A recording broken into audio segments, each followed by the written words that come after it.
Dan Stoloff, you joined The Boys for the second season, which is such a crazy, irreverent, stylish show. So how intimidating and exciting was that for you to come in to an already established show like this? Well, it wasn't the first time I had come into an established show, so it didn't really scare me that much. I had studied what had been done in the past, and they were ready to take a step forward, and they weren't married to anything really specific in terms of the look of the show. They left it up to me, lenses, cameras, aspect ratio.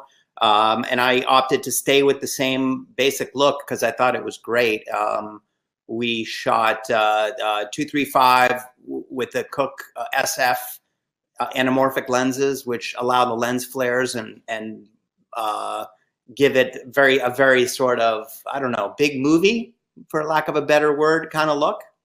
And yeah, it was, what was intimidating was the amount of visual effects and the amount of stuff. I've done a lot of it in the past.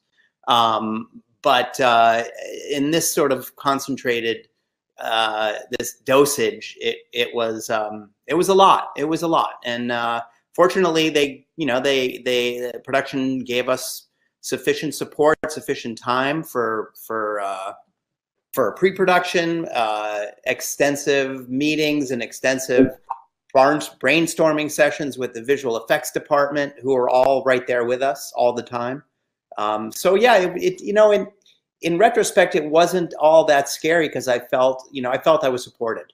Yeah, the show is very cinematic and sleek, and it feels, like you said, like a superhero movie, but it also doesn't, in a way. Like there's something a little off about it, and I think it's partly like the color saturation and the way you play with the lights.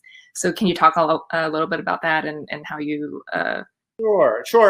There's different aspects of the show and different scenes that have different feelings, which is one of the things that really attracted me to it. For example, I think it's in episode 5 of season 2 where we go onto the set of Dawn of the Seven. Yeah, the Dawn of the Seven. And so that was a really fun opportunity to sort of take a look, and a sort of, I don't know, like a Zack Snyder look, for want of a better adjective, and do a scene in that world.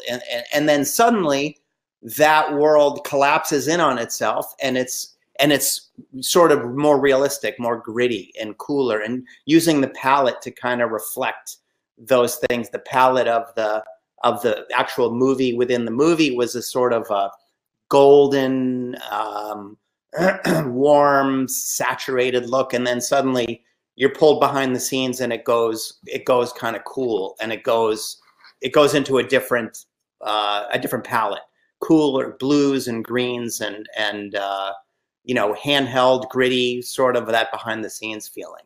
Yeah, and it's also like a great visual cue, because even when it starts, it opens with like the scene from the movie, and you could tell it's already different from the show's usual look because it's like a golden tone. Well, I love the way you guys play with shadows too, because I feel like you guys aren't afraid to like shoot darkness or like people in the dark, and it's kind of evocative of some of like the themes of the show. These like corrupt superheroes.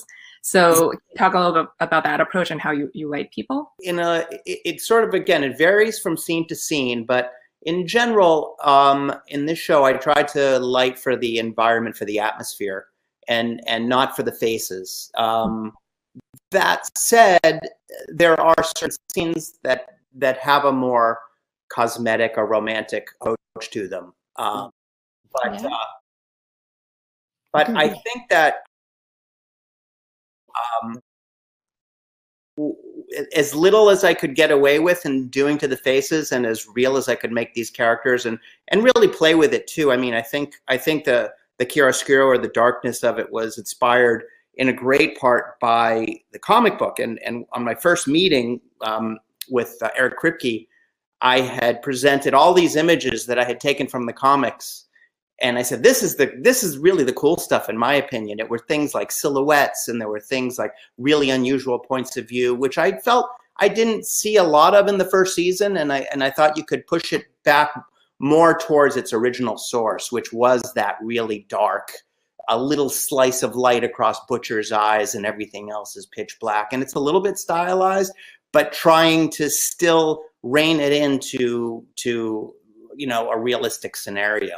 It's always a fun challenge. Well, like you said, there's a lot of action set pieces and a lot of also crazy things that happen. Like in the 5th episode, it ends with this hilarious sex scene with Homelander and Stormfront, like midair. Mm-hmm. So what did that entail, shooting that scene? What did that entail? What it entailed some wires. It entailed an amazing stunt team, and it was basically puppeting these characters through that space, and then wire removal and post-production.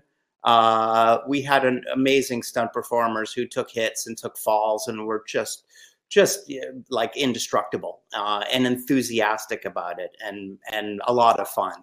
And of course, those two performers are great, and we laugh all day. I mean, it's really a wonderful set to be on. It's a very relaxed place. It's a place where contributions and ideas are encouraged, particularly in prep. We can be discussing the visual effects of a scene, and anybody in the room can come up with an idea for a fight element or a kill or whatever. And it feels like a bunch of kids in the basement having fun. Yeah, it does seem like anything goes. Like, yep.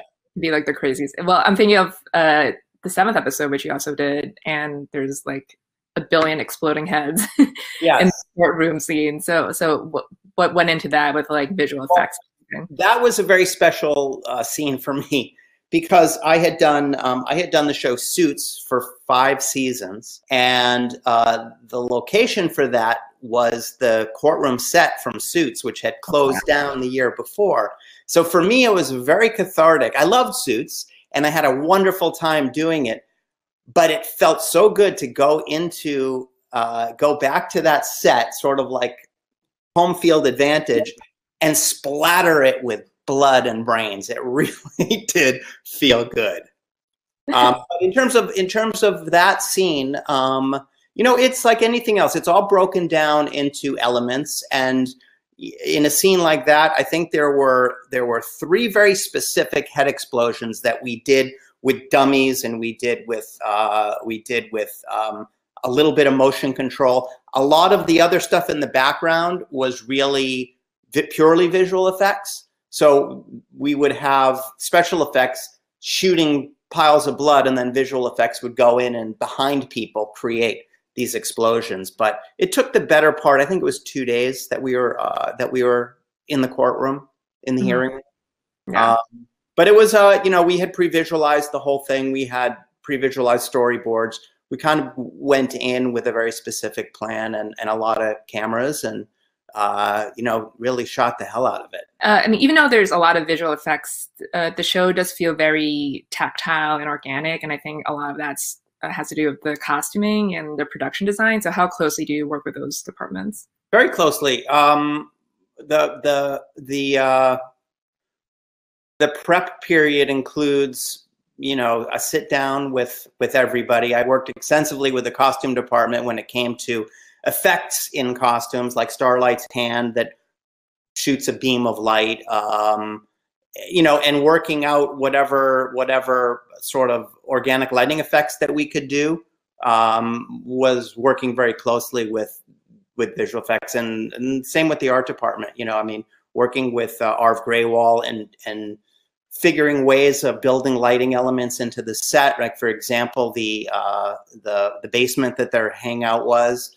I was involved from the beginning in terms of, let's place some lights here and give me that opportunity. Let's put some windows over here. The idea of where Huey's room is, where his bedroom is, there's this crazy effect that we actually rolled yoga balls on a ramp above with light pouring down, so it felt like cars going above. So there's this weird moving thing, and we tried to do that with every time we were in there.